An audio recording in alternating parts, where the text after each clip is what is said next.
J'adore. Et là franchement, si avec une dégaine comme ça je ne deviens pas une star de l'Aerox, je comprends pas.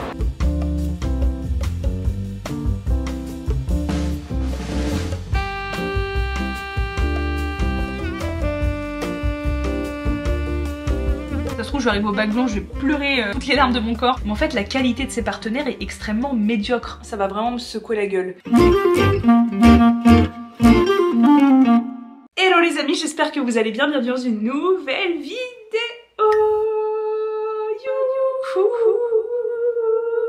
Bon, on est lundi et c'est les vacances, vraiment, mais c'est mes vlogs préférés, mes vlogs de vacances, parce que j'ai trop le temps de filmer, c'est trop bien et je suis trop contente, vraiment là je revis. J'ai passé mon samedi post-vacances à dormir, littéralement à dormir et à scroller. Je passe beaucoup trop de temps sur mon téléphone, mais dès que je suis fatiguée, je n'arrive à faire que ça et ça me désespère, parce que je passe tellement de temps de vie sur mon téléphone, il faut vraiment que j'arrête ces conneries. En plus, c'est pas pour faire de la veille pour créer des contenus, il faut arrêter. D'ailleurs, j'ai écouté la créatrice de contenu Océane Andrea, que j'aime beaucoup, franchement c'est réel, ils sont incroyables. Et en fait, elle passe 10 minutes sur son téléphone et elle a pas besoin de faire de veille pour créer du contenu ou quoi que ce soit, pour regarder ce qui se fait. Et tous ces contenus sont hyper fun, hyper drôles, hyper bien montés, hyper dynamiques. Et la meuf passe littéralement 10 à 15 minutes sur son tel, dont le temps à poster les vidéos. Donc en fait, elle passe très peu de temps sur son téléphone. Donc tout ça pour dire que j'ai pas besoin de passer autant de temps sur mon téléphone pour créer du contenu MDR. Pas du tout. Donc on est lundi et je suis contente parce que voilà, samedi je me suis grave reposée et j'ai été m'entraîner pour l'Aerox parce que l'Aerox c'est vendredi. Je vais vous filmer tout ça, ça va être trop fun. Donc là je me prépare, j'aimerais bien aller au centre Pompidou faire l'exposition Suzanne Valadon. Mais en fait c'est complet, mais je suppose que peut-être je peux négocier pour rentrer. Non en fait, ouais j'espère rentrer. Bon au pire des cas j'irai à la bibliothèque corriger mes copies, mais je vais essayer d'y aller à pied là, faire l'exposition parce que j'ai trop envie de la faire. Je suis en train de vivre ma meilleure vie et j'en profite vraiment parce que quand je vais reprendre, ça va vraiment me secouer la gueule. Je vous ai dit j'ai une classe en plus, donc en fait je commence tous les matins plus tôt. Donc déjà que je me lève tôt, puisque je suis à 1h30, là je commence tous les matins plus tôt. Je me demande s'il n'y a pas des soirs où je vais même dormir dans l'établissement. En tout cas un soir par semaine je vais reprendre ce truc parce que là je commence vraiment très tôt, à la semaine de retour des vacances. Ça me stresse un peu parce que j'avais pas très bien vécu quand j'avais pris plein d'heures sup. J'avais vraiment pas très bien vécu. Alors je sais c'est bien de prendre quelques heures sup et tout, ça va me faire peut-être une bonne paye, je sais pas, en juillet ou quelque chose comme ça, les moments où les payes sont ridicules. Plus ridicules qu'elles ne le sont déjà. Parce que oui les profs sont payés pendant les vacances mais on n'est pas bien payé pendant les vacances. Hein. Ils retirent tout. Hein. Ils retirent tout ce qu'il y a et ils te laissent, on va dire, la substantive moelle, comme on dirait en lettres, de la paye. C'est-à-dire pas grand chose. Donc je me dis ça va faire des heures sup et tout. Et normalement c'est pas censé durer longtemps mais ça me stresse un peu parce qu'en plus c'est du collège. Et vous connaissez mon affection pour le collège. En tout cas c'est pas les élèves, hein, c'est vraiment la difficulté que me demande chaque heure de cours qui passe assez longuement. Puisque il faut passer beaucoup de temps à faire la police. Ce que je déteste. Donc j'en profite et surtout j'en profite pour m'avancer. Là je suis dans un bon mood en fait, je sais pas, je suis quand même moins fatiguée en ce début de vacances que les vacances précédentes. Honnêtement, je suis moins fatiguée, déjà j'ai pas chopé la grippe, premier point, et j'ai récupéré beaucoup plus vite. Genre j'ai eu une journée complètement KO le samedi où j'ai rien pu faire, j'ai dû annuler mon cours particulier etc. tellement j'étais morte. Ça va mieux quand même, là tu vois je vais me remettre à travailler, je vais corriger 10 bacs blancs par jour à peu près, bon 8-10, entre 7 et 10 par jour, et je vais faire 1 heure de cours par jour pour vraiment être tranquille. Mais en fait on tient le bon bout là. Et surtout je pense l'admissibilité, on croise les doigts, va me relancer. Donc ça c'est le projet des vacances, c'est aller faire des expos. Donc je veux faire Suzanne Valadon, je veux aller à Jacquemart-André, évidemment j'aimerais refaire Orsay, Louvre etc. Mais c'est vrai que vu que j'y vais souvent je vais pas se mettre prioriser ça. Et la maison Victor Hugo. Donc je vais essayer de faire tout ça, ça me plairait bien. Attendez, je vais me remasser encore un peu le visage. Regardez cette peau incroyable, je passe vraiment du coq à l'âne. L'implant contraceptif, c'est mon 3e implant, il l'a reposé en décembre. Je crois que je n'ai pas eu un seul bouton d'acné depuis que j'ai remis mon implant. C'est une dinguerie. Je suis sûre que si je le retire, j'ai de l'acné. L'implant c'est un moyen de contraception qui est trop sous-coté. Vraiment je connais trop peu de gens avec un implant, j'en connais même quasiment personne. Alors je sais que dans l'implant il y a des hormones donc ça convient pas à tout le monde. Je vous jure que c'est une dinguerie. Ça fait beaucoup moins mal à poser qu'un stérilet. Ça dure 3 ans, tu ne le sens pas du tout, c'est dans le bras, tu le sens pas du tout. Alors il y a plein de femmes qui ne le supportent pas, enfin qui ne le supportent pas. Dans le sens ça les fait saigner tout le temps. C'est une dinguerie comment ça marche trop bien. Ça me fait une peau de fou. Je n'ai pas eu mes règles depuis décembre. Alors des fois il y a des grands moments d'accalmie, genre pendant 1 an tu vas pas avoir tes règles et après pendant 6 mois tu vas avoir un peu tes règles vite fait et après tu vas plus rien avoir. Bon c'est l'implant mais là ça fait depuis décembre je suis libérée de cette condition de femme qui me faisait affreusement souffrir et je suis très contente. Ah c'est le fond de teint que Maybelline nous a fait gagner le concours avec Juju Fit 4 là. Il est vachement bien, franchement il est vachement bien. Je suis choquée, j'avais jamais utilisé de produit Maybelline, il est bien. Il est un petit peu orangé pour ma teinte, vous voyez que bon il est un petit peu orangé mais franchement pour l'été il est parfait. Genre je pense que cet été ce sera ma couleur parfaite. Vraiment moi ça m'a sauvé sauvé la vie parce que j'avais des règles extrêmement douloureuses qui me faisaient faire des malaises, etc. quand j'étais jeune, qui me faisaient vomir frénétiquement le premier jour. Je vomissais pendant 4-5 heures sans interruption. C'était une véritable souffrance. Mes premières années de jeune femme, si on peut dire ça comme ça a été horrible. De tout mon collège, jusqu'à temps que je prenne la pilule, et après a fortiori que je mette un implant, tout mon collège, je vomissais le premier jour de mes règles, à en faire des malaises, etc. Je faisais de la natation à haut niveau, enfin un niveau très sérieux. Il y a des compétitions que je n'ai pas pu faire à cause de ça, etc. Mes parents ne m'ont pas pris au sérieux pendant les 3 premières années, en se disant oh, c'est normal, etc. et tout est normal, tout va bien, en pensant que je faisais des caprices pour attirer l'attention, etc. Enfin surtout ma mère quoi. Mes parents m'ont pris au sérieux le jour où j'ai dit non en fait je ne peux pas nager, cette compétition avec la natation c'était ma vie, tellement je souffrais et j'avais passé ma compétition à dégueuler dans les toilettes et à me sentir mais extrêmement faible, à pas pouvoir nager alors que la natation vraiment c'était ma vie quoi. Donc voilà, ça a été mes premières années de vie ont été souffrance et je subissais ce truc là, mais je me suis dit en fait quelle punition d'être une femme, vraiment quelle punition d'être une femme. J'étais dégoûtée, je me disais mais on se fout de la gueule de qui, genre à quel moment c'est censé faire aussi mal. C'était un enfer pour moi, c'était vraiment un enfer. Et à un petit moment j'ai mis mon premier implant, ma vie a changé. Et en fait maintenant j'ai quasi plus mes règles et tout. Et juste merci. Il y a des femmes qui disent avoir besoin d'avoir leurs règles sinon elles se sentent, je sais pas, se sentent pas femmes ou je ne sais pas. Moi pas du tout. Hein. Moi pas du tout, ça ne me dérange pas. Surtout le moins possible. Je n'en veux pas. C'est une bénédiction. Et vraiment l'implant c'est sous-coté. Enfin en tout cas moi c'est d'une efficacité mais vraiment ça a été créé pour moi quoi. C'est une efficacité redoutable, c'est incroyable. Ça a vraiment sauvé ma qualité de vie. Enfin j'imagine pas. T'imagines quand même dans la vie quotidienne être malade tous les mois et devoir quand même aller travailler parce qu'évidemment tu peux pas aller chez le médecin dire ah j'ai mes règles, je peux pas aller travailler. Donc devoir aller travailler, passer ta journée à souffrir ou passer même plusieurs jours à souffrir. Et j'imagine même pas les meufs qui ont de l'endométriose. Enfin en fait on oublie, c'est comme être malade au quotidien quoi. C'est un handicap, c'est un vrai handicap. Et avoir des règles douloureuses c'est un vrai handicap. Enfin tous les mois te retrouver malade, appréhender ce jour etc. c'est un enfer. Vraiment je ne souhaite ça à personne. Pour l'avoir expérimenté pendant mes jeunes années. Toujours le petit massage du visage. Il y en a qui me disent en commentaire oui j'aime pas comment tu tritures le visage etc.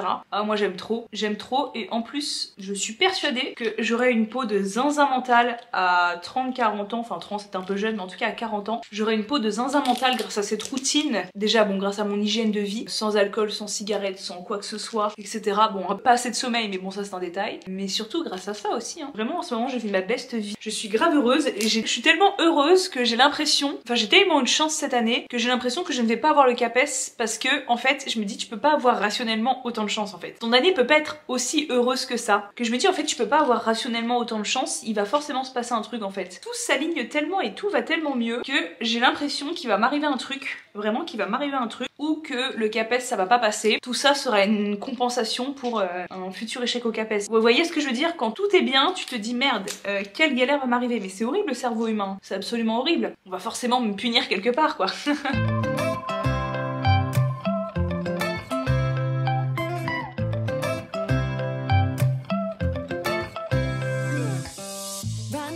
Hello guys, je rentre du café, c'était trop bien. Franchement, mon budget café pendant les vacances c'est trop grave, mais c'est pas grave. Franchement la vie c'est fait pour ça. J'ai essayé d'arrêter de me stresser avec l'argent, je me dis bon, en vrai tu t'achètes rien de fou, juste fais-toi plaisir, kiffe un peu, et voilà. Grande philosophie de vie finalement. Non, j'ai été au café et je pensais corriger plusieurs copies, en fait j'en ai corrigé qu'une, ce qui m'a duré une demi-heure. C'est pour me remettre dans le bain progressivement, non, il faut vraiment que je corrige 7-8 par jour. Mais là j'ai mis une demi-heure sur une copie qui faisait 9 pages écrites en pâte de mouche. Mais en tout cas, c'est le deuxième bac blanc des élèves. Du coup bac blanc de mars ou avril, bac blanc de mars je crois, de fin mars, oui c'est ça. Les progrès sont tellement considérables, enfin là la copie que j'ai lue, les progrès sont tellement considérables, c'est que tu les vois vraiment progresser au cours de l'année et ça fait trop plaisir. Alors pas tous, hein. Il y en a évidemment s'en foutent, qui ont pas envie de progresser, qui se disent que c'est incommensurable etc. Et t'en as quand même quelques-uns qui progressent vachement et j'ai bon espoir vraiment qu'ils aient sincèrement des bonnes notes au bac de philo quoi. J'y crois. J'espère vraiment qu'ils vont tomber sur une notion ou un sujet qu'on a traité de près ou de loin. Je crois que je vais réinsister les prochaines semaines sur la technique parce que c'est pas tombé depuis longtemps la technique. Et après je fais le travail et ça passe trop vite. On n'a pas eu assez de semaines de cours mais je suis contente quand je dis ça. Alors c'est très long à corriger parce que du coup je prends vraiment le temps encore une fois de faire des corrections personnalisées. Encore pire que sur les DM parce que sur les DM je me doute bien qu'ils utilisent des ressources diverses et variées. Mais là sur table ils peuvent pas tricher. Je prends vraiment le temps de lire et de commenter. Je leur envoie un petit mail pareil sur École Directe parce que les appréciations à la main j'écris mal donc j'ai peur qu'ils les lisent pas. Là le plan c'est que je vais manger est 13h16. Je suis en train d'écouter la série de podcasts des couilles sur la table sur les procès Mazan qui s'appelle Après Mazan. Il y a 3 épisodes sur 4 pour l'instant, il y en a 4 qui vont sortir. C'est vraiment extrêmement bien fait, c'est brillant. J'avoue que j'ai suivi les procès Mazan mais de loin quoi, j'ai pas été lire des articles dessus ni quoi que ce soit parce que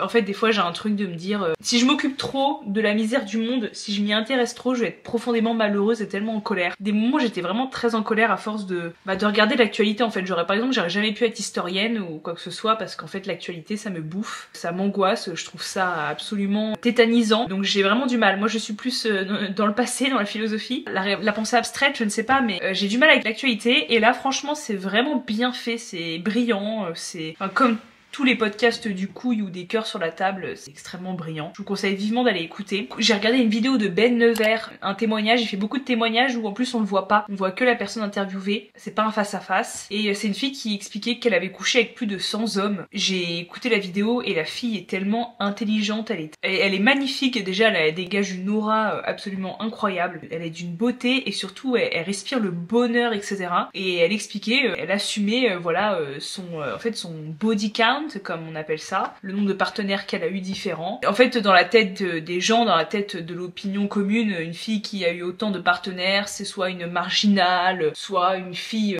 je sais pas, totalement déroutante, soit une fille qui a des problèmes psychiques, voilà, des énormes traumas et qui va combler quelque chose dans le sexe, etc. et tout. Et en fait, là, tu vois juste une meuf normale. Juste, en fait, elle assume une meuf normale qui a pas de problème, et juste, elle aime bien dans sa vie, elle a eu l'occasion d'avoir plusieurs partenaires, alors elle a aussi eu des longues périodes de couple et tout, mais juste, elle a des moments, elle a eu plusieurs partenaires parce qu'elle a fait la fête, parce qu'elle a fait machin, parce qu'elle a fait truc, et parce qu'elle est séduisante et extrêmement intelligente, elle a un sourire de fou et tout. Et en fait, tu vois juste une personne absolument de ce qui est le plus normal, avoir un nombre de partenaires élevé, et ça démystifie totalement le truc au sujet du nombre de partenaires que puissent avoir les femmes, et puis de toute manière, c'est d'un ridicule sans nom de corréler la valeur de quelqu'un au nombre de partenaires qu'il a eu. Ce serait vraiment ridicule, mais en plus les gens qui comptent, alors là franchement, je crois que de ma vie je n'ai jamais compté ça, jamais, je n'ai jamais compté. En fait la vraie question c'est quels sont les partenaires qui restent en fait, qui restent dans ta tête, qui t'ont marqué, c'est pas tant les nombres de partenaires avec qui t'as couché. En fait ce qui est important c'est qui et pas combien, déjà qui et pas combien, et qui sont les partenaires qui t'ont vraiment marqué dans ta vie quoi, qui t'ont apporté quelque chose, avec qui t'as vraiment traversé une petite histoire de vie. Moi j'en ai que 2 finalement, des partenaires avec qui j'ai traversé un petit moment de vie et qui m'ont vraiment marqué et qui m'ont vraiment apporté quelque chose, à la fois positif, à la fois négatif, les deux entremêlés, etc. En fait c'est surtout ça, c'est pas combien ou je sais pas quoi, c'est qui, peut-être pourquoi aussi, pourquoi ils ont marqué, mais la question de combien c'est d'un ridicule sans nom. Voilà, mais bon ça m'étonne pas que les hommes focus sur le combien puisqu'ils sont extrêmement complexés de ne pas avoir accès comme les femmes à plusieurs partenaires de manière plus facile. Et c'est vrai que c'est souvent un débat qui revient sous mes vidéos, d'hommes extrêmement frustrés et qui m'imaginent une sexualité débridée avec des partenaires tous les 4 matins, etc.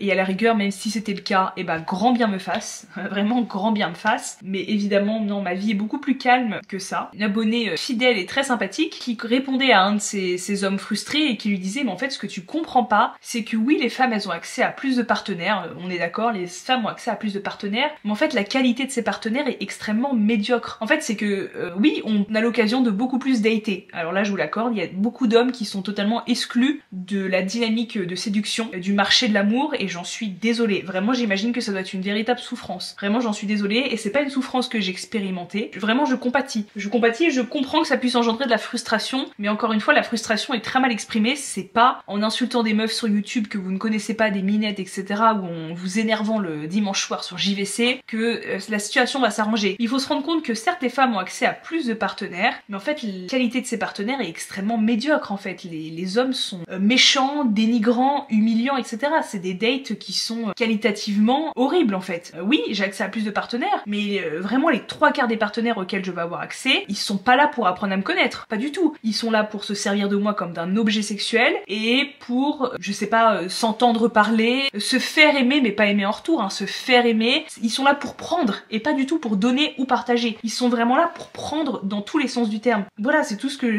je peux dire en fait. Et dans cette dynamique en plus par les applications de rencontres, ils te doivent rien parce que vous n'avez aucun monde en commun, c'est-à-dire vous n'avez pas d'amis en commun, vous habitez probablement pas l'un à côté de l'autre, vous n'avez pas de collègues en commun, pas de travail, pas de lieu commun, etc. Donc en fait vous vous êtes pour eux une table rase, pour eux ça les autorise à se comporter absolument n'importe comment parce qu'ils savent que ça n'aura aucune conséquence. Et en plus maintenant, la fille gentille, c'est la fille quand elle a été blessée qui fait son deuil dans son coin, qui n'en parle surtout pas. Si elle fait des vidéos sur Instagram pour dire que un homme l'a maltraitée, c'est une fille qui veut faire son intéressante, il faut vraiment souffrir en silence, il faut se remettre dans l'obscurité et ne jamais parler de ses peines ou quoi que ce soit. Enfin voilà, il y a tout ce truc, c'est que non seulement ils agissent en toute impunité parce que vous avez aucun point d'attache qui fait qu'ils sont obligés de se calmer parce que sinon leur comportement sera révélé à leur entourage, etc. et pourra leur porter préjudice, premier point. Et ensuite, une femme qui a été humiliée, blessée ou que sais-je, faut surtout qu'elle ferme sa gueule et qu'elle grandisse. Moi, il y a une fille récemment qui m'a dit grandis un peu, genre en mode ferme ta gueule et arrête de te plaindre des comportements d'un tel ou d'un tel quoi. C'est vraiment ça. En fait, ouais, t'es une gamine. Quand tu oses montrer qu'un comportement est totalement irrespectueux et qu'il a des conséquences graves sur la manière dont tu te sens et dont tu vas relationner dans le futur et engendre des traumatismes, etc. Si t'as le malheur de montrer que ouais ça te fait souffrir, bah d'emblée tu es une gamine, tu es quelqu'un qui va faire le spectacle. Mais rassurez-vous les hommes, vraiment malgré toute la frustration que vous avez, etc. Moi après mes expériences, j'ai vraiment réfléchi et je me suis rendu compte que tout simplement j'avais juste à m'intéresser aux mecs gentils. Et quand tu t'intéresses à un mec gentil, bah tout de suite tu te sens mieux en fait. Tu te sens un peu mieux, tu te sens pas dénigré, tu te sens pas humilié, etc. Moi j'ai décidé que le premier critère maintenant c'était la gentillesse, l'intégrité, le respect. Maintenant je m'intéresse à des mecs gentils. Les fuckboys, les mecs non mais moi je suis un mec blessé, j'ai pas envie d'être en couple, non mais moi je veux être libre, non mais en fait tu comprends pas, t'es pas mon coup de cœur, et puis je reviens, et puis je repars, et machin, et truc. Toutes ces conneries je ne veux plus jamais, loin de moi, le plus loin possible. Les mecs qui te font sentir comme la dernière des merdes et qui peuvent pas s'en empêcher de te rabaisser. Tu peux tellement gâcher ta vie quand tu donnes l'heure à ces mecs là, les fuckboys, les mecs qui se prennent pour des stars ou que sais-je là, qui parlent comme un chien et qui te font sentir comme la plus grosse des merdes. Ces mecs là ils peuvent littéralement te gâcher la vie en fait. Quand tu tombes amoureuse d'eux tu peux en gâcher ta vie parce que en fait tu restes avec eux, plus tu restes plus c'est dur de partir et tu te gâches littéralement ta vie parce qu'en fait tu ne peux pas être heureuse avec ces hommes là. C'est impossible. Tu ne peux pas être heureuse avec ces mecs qui veulent pas être en couple avec toi, qui te font la misère tous les 4 matins, qui te trompent, qui te disent des dingueries hyper méchantes, hyper dénigrantes, etc. Tu peux pas être heureuse. Faut arrêter de dire non mais je gère, ça va, je prends de la distance, gna gna gna. Tu peux pas en fait. C'est impossible. C'est impossible. Honnêtement, il faut arrêter de leur parler, il faut les bloquer, il faut les laisser tout seuls. C'est la seule chose qu'ils méritent en fait. Il faut juste tenir le plus loin possible de ces mecs là et choisir les gentils. J'adore cette trend sur Instagram, choose the gentle one. Prends le mec gentil quoi. Donc c'était la vidéo de Ben Nevers et dernière vidéo, il y a une fille qui m'a envoyé sa vidéo qui a fait un master de philo et qui a fait notamment un master de philo sur l'amour qu'elle m'a envoyé, que je n'ai malheureusement pas encore eu le temps de lire. Là avec le concours etc j'ai pas eu le temps de lire, je vais le lire cet été. Elle me l'a envoyé l'été dernier d'ailleurs, son master sur l'amour, son mémoire sur l'amour pardon. Et elle fait des vidéos sur la philo et elle est hyper intéressante, hyper douce, elle s'exprime hyper bien. Elle a vraiment des qualités professorales certaines d'ailleurs. Je vous mets sa chaîne YouTube, j'ai pas tout regardé encore, je regarde doucement mais sûrement. C'est trop intéressant. Je vous conseille vivement sa chaîne YouTube. Si vous aimez la philo et tout, elle est trop douce, trop mignonne et trop smart surtout. Voilà, avant d'être douce et mignonne, elle est surtout très smart. Je rentre de la piscine en ce moment, je me fais mes meilleurs snacks devant YouTube. Donc là, il y a fraise, il y a banane et il y a raisin. Là, je regarde une vidéo d'Enjoy Phoenix, mais il y a la vidéo de JujuFitCat qui est sortie. Attendez, je vais cliquer parce que j'ai commencé à la regarder un peu. Je vous ai dit que quand on a gagné les places d'Irox et qu'on a fait un entraînement avec elle, elle a fait gagner une place d'Irox en plus pour faire une course avec elle. Et au début de la vidéo, on nous voit nous entraîner, c'est trop marrant, on me voit courir et tout. Bon 3 secondes mais c'est trop marrant. Et là elle a fait une vidéo sur l'Irox avec la fille qui a gagné, qui est vraiment trop forte, la fille qui a gagné. Elle a genre 40 ans, elle a des enfants et c'est une machine d'Irox. Vraiment j'avoue je suis trop jalouse, j'aurais trop aimé gagner mais faut s'aligner devant la concurrence, elle est trop forte la fille. Genre vraiment goal de grandir, j'aime pas dire le mot vieillir mais d'évoluer comme ça quoi. Je vais la regarder j'avoue. Je me suis dit au début je vais pas la regarder parce que ça me fait puer le seum de pas avoir été en Belgique, mais en même temps je suis pas assez forte à l'Irox hein. Vraiment. Donc c'est ça que je vous disais avant de partir, c'est que donc Mathilde est mon agente et donc on s'occupe ensemble de professionnaliser ma chaîne YouTube tout en gardant la dimension authenticité etc. Mais il y a une vidéo qui arrive de toutes les deux, qui va arriver, on va s'en occuper. J'ai une vidéo où on parle de ça toutes les deux. Mais du coup je suis le talent de Mathilde et Mathilde m'a fait, comme je vous ai montré précédemment, tu m'as fait, alors comment on appelle ça, le document que tu m'as fait, un contrat de collaboration. Ah, tu m'as fait média. Exactement. En fait, tout l'objet est de faire en sorte que Laura puisse tirer un revenu légitimement de tout le temps qu'elle passe par passion dans sa création de contenu. Mais je veux surtout pas qu'elle devienne un encart publicitaire et je pense qu'elle non plus n'a pas cette intention-là. Donc en fait, moi, mon agence d'influence, mon agence de marketing digital, je veux qu'elle soit spécialisée dans la culture et le sport. C'est vraiment axé, l'idée n'est pas de prôner la surconsommation matérielle, mais plutôt de proposer aux gens des visites, des expériences, des restaurants, des musées. Et puis toi qui es sportive, en plus d'être prof de philo et intéressée par la culture, je pense vraiment que ça colle. C'est pour ça que quelque part tu as fait naître le projet dans ma tête. Voilà. Moi, ce que je voulais vous dire, c'est que du coup, Mathilde fait des micro-créateurs de contenu, influenceurs, que sais-je. Et donc, si vous êtes intéressé, n'hésitez pas à contacter Mathilde. Si vous êtes petit créateur, etc., moi, elle est venue à moi en tant que toute petite créatrice, qui est pas du tout une dimension professionnelle pour l'instant. Donc voilà, si vous êtes intéressé, et Mathilde ne me fait rien payer, comme je vous dis, elle travaille gratuitement pour moi. Et après, quand il y aura des collabs, par contre, on parlera d'un pourcentage, etc. Exactement. En fait, l'objectif est que elle, ça lui rapporte et que moi, je pérennise mon activité d'agence, que ça se professionnalise véritablement. L'idée aussi est de rester raccord avec des valeurs. En fait, je crois que les gens, quand ils consomment du contenu, à commencer par nous-mêmes, toi, de l'autre côté, en étant consommatrice du contenu, tu cherches des choses qui sont pas creuses. Tu cherches à apprendre des choses, à découvrir peut-être de belles adresses, des envies de sortie. Et donc, toi, ça colle à c'est pour moi. Pour toi. Ouais. Ah, yes. Le détox. Merci. Vraiment, alors là c'est un saumon gravlax qu'on a pris avec un jus et ils nous ont tellement bien accueillis, t'es d'accord? Inception, vraiment. Donc après la même chose, on va goûter en live. Ah, Et il coûte 25. Ça vaut pas le coup. Alors exactement, on va tester. Bon appétit. Je sais même pas ce que c'est qu'un saumon gravlax. Je crois que c'est, en fait, il est plutôt salé. Je crois qu'il a été préparé d'une certaine façon. C'est extrêmement fin. Magnifique. Déjà le lieu est trop beau, mais les plats c'est extrêmement fin en fait, en bouche. Incroyable. On va se prendre pour des créateurs de contenu food. Je sais pas combien on se prend, mais on aime. Hein. On valide. C'est ça la vie qu'on veut, la vie qu'on mérite. Tout ça. Ah ouais, c'est vraiment bon les gars. Ne rigole pas, c'est tellement fin en bouche. Et même les proportions, la présentation, je trouve ça magnifique. Oh là là là là là là, là ça va pousser à l'Aerox là. Hop. Donc moi j'ai pris un hamburger, je sais pas exactement à quoi c'est. Toi c'est quoi déjà? Moi c'est une canette. Une canette. Et j'ai les petites pommes de terre à côté. Les amis, j'ai une question. Est-ce que vous mangez l'hamburger? Il y a des gens qui découpent l'hamburger. Ouais, bah moi je m'apprête à le découper là. Pardon. Il est... Mais non. Mais il est immense. Avec les mains. Ah, il va. mais... Sauvage. Non mais... Et en date, est-ce qu'en date vous faites?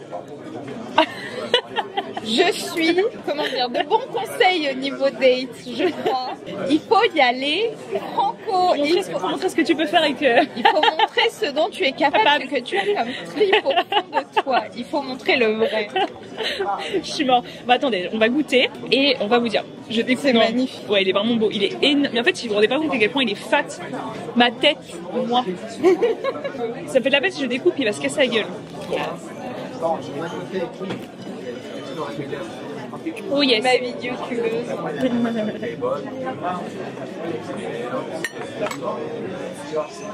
Régale-toi alors. C'est extra. Ah, c'est tellement bon. La sauce, les gars, vous êtes peu près. À toi. Allez. Wow. C'est tombé. Ah, c'est beau aussi. C'est beau et ça sent très bon. Ouais. Vraiment. C'est tellement bien présenté. J'ai de la patate douce. Ah, la patate douce, c'est la vie. Les frites de patate douce, il n'y a rien de mieux sur terre.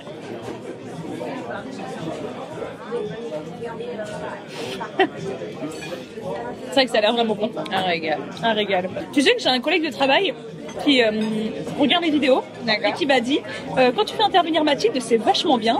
Elle est vachement intelligente comme fille. Il m'a même dit cette histoire de gâteau. Quand on avait mangé les gâteaux ensemble, il dit ça rendu le vlog dynamique et tout. Okay. Donc je vais pas citer le nom du prof, du collègue. Je vais citer sa matière. Donc cher collègue, je crois que tu fais de l'éco-gestion ou un truc comme ça. Désolé, du marketing. Sache que je pense à toi et je réalise tes demandes sur YouTube. Mathilde a pris un café gourmand. Non mais il est magnifique. Ouais. C'est quoi ça déjà? Une mousse de quelque chose à la quelque chose. Non, j'avoue, je me rappelle plus du pitch. Je me rappelle plus, mais c'est délicieux depuis le début, donc c'est clair. Et moi, je ne sais pas ce que c'est exactement, mais c'est un truc au chocolat. Une carotte, je crois. Et vous connaissez mon amour pour le chocolat, donc là par contre, meuf, va falloir courir vite à l'Aerox parce que oui. On s'est régalé. Alors, crash test. Est-ce que je fais ma Andy là et je vous casse en direct ma cabosse? Oh là là là là. Attendez, je vous montre. Ouais. C'est sublime. C'est la vie que je mérite, les amis. Hein. Ça arrive enfin. Je suis d'accord. Ah oui, c'est vraiment bon. Ah bah. Oh, c'est excellent. Et en fait, c'est de la passion. Putain, Mathilde, t'as fait un travail, mon gars. Regardez ce qu'elle m'a fait. Elle m'a fait un calendrier de toutes les expos potentiellement collaborer, etc. C'est extraordinaire. Bravo. Merci. Cibler ton persona davantage. Ok. Donc, Nora, on va t'avoir. Ils ne te connaissent pas encore, parce que tout le but est qu'ils te connaissent. Une fois qu'ils te connaîtront, on sait qu'ils vont t'aimer, parce que tu colles à leur univers. De ma vie de prof. Ça plaît beaucoup, mais je pense vraiment que tu peux en faire d'autres. Comment ça va les amis? On se retrouve toujours au même spot. Hein. Il va falloir vraiment que je me mette dans un autre spot pour filmer, genre un spot un peu joli, parce que là mon canapé gris, ma vieille armoire et même la lumière est pas terrible. Vous connaissez, hein, c'est le naturel sur cette chaîne. J'ai acheté le crayon avec lesquels ils nous ont maquillés chez Maybelline là, à l'événement Justificat, c'est celui-là. C'est le Tattoo Liner, ça coûte 10 €, je l'ai acheté à Monoprix et vraiment c'était un truc de fou sous les yeux, en rose. Il y a plein de couleurs et vraiment c'était extrêmement joli. Je testerai, je vous montrerai. Et le violet que j'ai mis ce matin, il a trop bien tenu. J'ai passé une trop bonne journée, j'ai été avec Mathilde, c'était excellent, voilà. Et après j'étais au sport, sauf que je n'ai quasiment pas travaillé, alors que je m'étais dit que je corrigerais 7-8 copies par jour et là je n'ai rien corrigé. Vendredi j'ai l'Aerox et tout, enfin bref. J'ai plein de trucs à vous raconter, là ça va être l'instant un peu confession. Alors vous voyez, ça y est, je remets le même pull, vous allez voir le même pull pendant toute la vidéo. Je me suis rendu compte, je vois là pendant les vacances, je mets 150 stories, etc. et tout. Parce que j'ai le temps, etc. Et j'aime trop mettre toute ma vie. Mais travail psychologique et psychanalytique que je fais depuis des mois avec le fameux psy qui m'a aidé à retrouver le sommeil, fait me rendre compte de plein de trucs. Alors c'est pas du tout lui qui m'a suggéré ça, mais le travail global, en fait je me pose la question de pourquoi j'ai autant besoin de m'afficher. Alors m'afficher c'est une connotation hyper péjorative, la personne qui s'affiche. Mais c'est vrai que j'ai tellement besoin de capter l'attention. J'ai toujours été comme ça. Ça je me rappelle au lycée. Au lycée je faisais des fêtes, j'invitais 70 personnes, je louais des salles des fêtes et j'invitais tout le lycée. Je connaissais tout le monde, j'étais déléguée de l'internat, j'avais été élue la plus jolie au bal. Encore une fois, pas parce que j'étais la plus jolie, je vous l'ai déjà raconté, mais parce que juste j'étais archi connue, que je voulais me faire aimer d'absolument tout le monde. Mes meilleurs potes, s'ils regardent ces vidéos qui m'étaient avec moi au lycée, pourront confirmer, je voulais me faire aimer d'absolument tout le monde, etc. J'étais un peu une micro-star quoi, déjà au lycée, et après ça a été pareil au début de fac, etc. Bon maintenant je me suis beaucoup renfermée, donc j'ai trouvé la solution alternative, c'est pas de faire la micro-star en vrai, c'est de faire la micro-star sur les réseaux sociaux, et j'ai un besoin viscéral de capter l'attention et de reconnaissance et de voir qu'on me trouve génial quoi. Et des fois je me dis mais c'est grave, et surtout je me dis mais vraiment je me dis c'est pour ça que t'es seule ma belle quoi, parce que même moi je me trouve trop en fait. Après voilà, l'avantage des réseaux sociaux c'est qu'on n'est pas obligé de me regarder, tu vois, je plais pas, on me follow pas ou on regarde pas mes stories et voilà, mais là quand je vais en vacances je mets 20 stories, encore des fois je me retiens parce que je pourrais en mettre plus en fait, et je regarde les 5 secondes s'il y a des gens qui ont interagi avec moi, et j'ai vraiment, et plus la chaîne YouTube et puis le fait d'être prof aussi, tu vois, genre prof c'est un métier de représentation, ça me plaît énormément. Mais pourquoi ça me plaît? Bah parce que les élèves m'apprécient, que j'ai l'impression de ressentir de la reconnaissance, etc. Et moi mon rêve, vous voyez dans Bref, vous voyez l'ex du personnage principal, je me rappelle plus des noms, hein, qui a fait un film sur son ex-relation toxique avec ce même personnage et qui apparaît dans le métro dans une pub de shampoing. Je vous mettrai des images, vous avez vu Bref 2. Vous voyez cet ex, en fait cet ex qui est inoubliable parce qu'elle est partout, parce qu'elle est dans les films, parce qu'elle est célèbre, parce qu'elle a des affiches dans le métro publicitaires avec sa tête. Bah en fait typiquement c'est le genre de vie que j'aurais adoré quoi.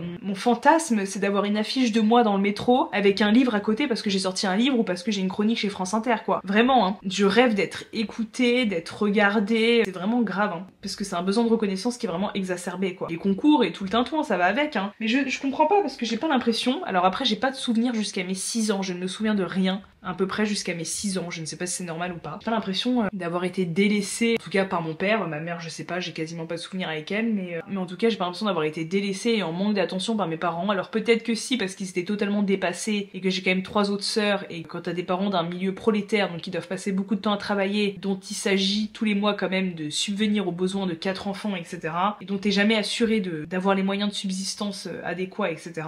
Bon, je suppose que t'as plein de soucis autres que donner de l'attention à tes enfants, mais j'ai pas l'impression d'avoir manqué d'attention spécialement, mais depuis que je suis au collège, peut-être même avant, j'ai un besoin viscéral d'attention. Je me rappelle au collège, je m'affichais déjà énormément sur Facebook et sur Skyblog. Sur Skyblog, j'avais un blog sur Twilight où mon but c'était d'avoir un maximum d'abonnés, enfin je sais pas comment on appelait ça à l'époque. Et j'avais un blog aussi perso, je mettais plein de photos de moi. Après j'ai eu Twitter, où Twitter je tweetais tout le temps. Là j'ai plus, mais je tweetais tout le temps sur Twitter. D'ailleurs je me faisais déglinguer par ma mère parce que je tweetais sur elle et après je me faisais déglinguer et retrouver tous mes Twitter et tout, c'était un enfer. Vraiment elle me stalkait. Elle me stalkait, c'était traumatisant.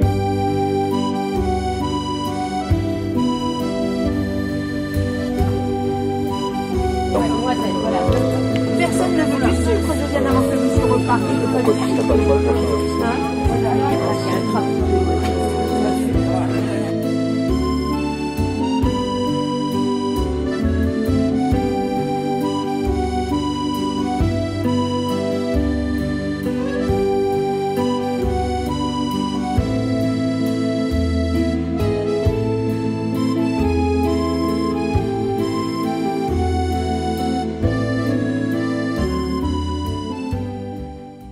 Aujourd'hui, c'est pas Laura qui filme, c'est Mathilde. Et ouais, je m'y colle parce qu'il faut bien que quelqu'un filme son expérience de l'Aerox à Paris, au Grand Palais. Le lieu est sublime. Je suis en train d'apprendre à manipuler cette caméra et trouver l'entrée, c'est déjà une épreuve en soi. Voilà, souhaitez-moi bonne chance.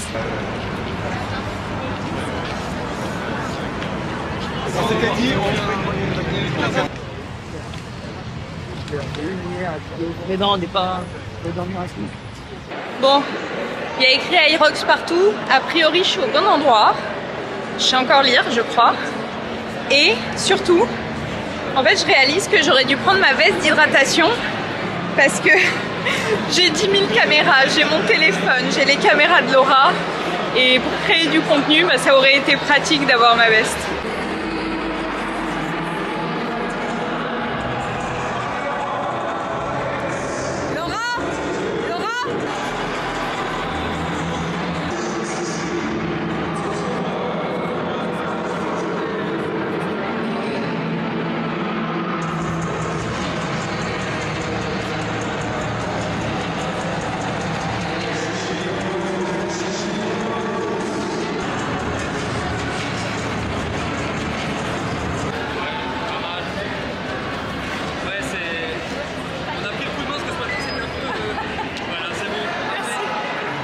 Et là, je viens de te filmer en train de dépenser les sous de l'argent de l'éducation nationale. Ah oui, attention, dans une bouteille d'eau, attention.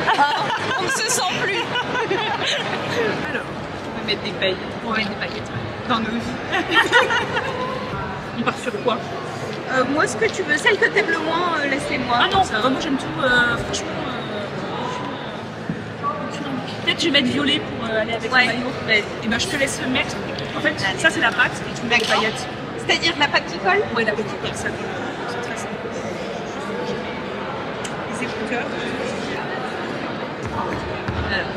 Ouais, c'est ça. L'idée est là. Il va s'inscrire au prochain. Ah oui. C'est les portes de Versailles le prochain. Canon. Ah j'adore. Et là franchement, si avec une dégaine comme ça je ne deviens pas une star de l'Aerox, je comprends pas. Les jaloux vont maigrir. Là les haters, vous allez pas me dire que je suis une 3 sur 10? Excusez-moi. Hein? Alors je t'en fais aussi? Alors j'hésite. T'hésites? J'avoue j'hésite. Moi qui suis une traumatisée, je suis complexée de ma peau. Ah bon? Mais ouais, vraiment j'ai ce complexe-là. C'est ouf, hein. Ouais, c'est ouf. Parce que c'est du coup totalement justifié toi. Ah quand même. Je sais pas, t'avais pas d'acné ni rien. Ah, en fait j'ai eu la varicelle tard. Ah, et du coup ça t'a... Ouais, ça. Ouais, une petite touche, mais tu sais, juste un petit trait comme ça. Et je vais le faire que d'un côté. Ok. Et je sais pas si t'as vu que j'ai mis la main. Est-ce que ça te dérange de faire une photo avec mon père et ça me paraît.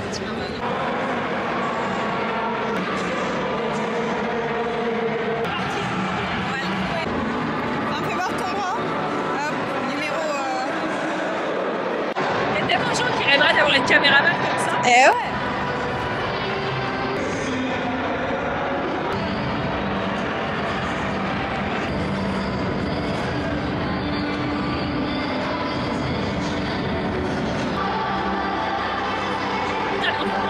C'est impressionnant. Là, il y a une miniature, il y a moyen.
Bravo à elle, bravo à elle.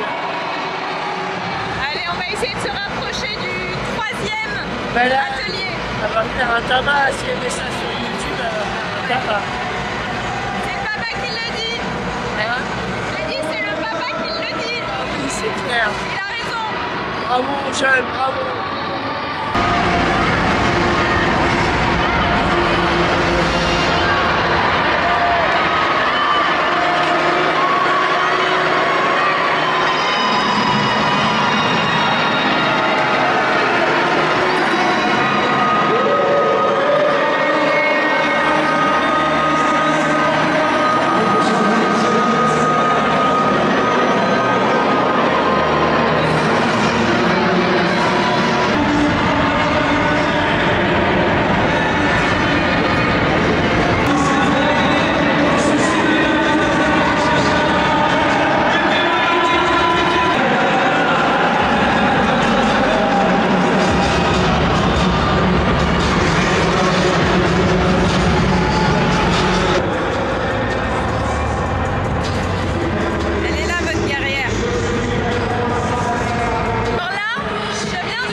C'est ça, Yamina.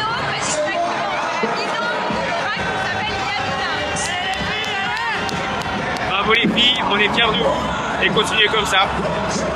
On est admiratifs. On est fiers et voilà, on est derrière vous. Exactement. Merci beaucoup, Axel.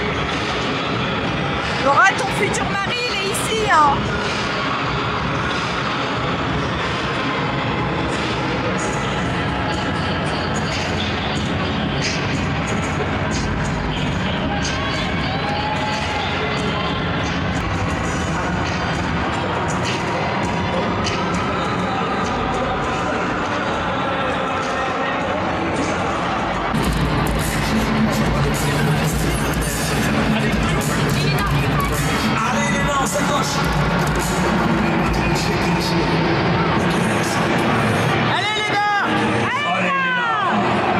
Temps de déguster, de savourer la fin de ces Tide Rocks. Bravo les filles. Bravo.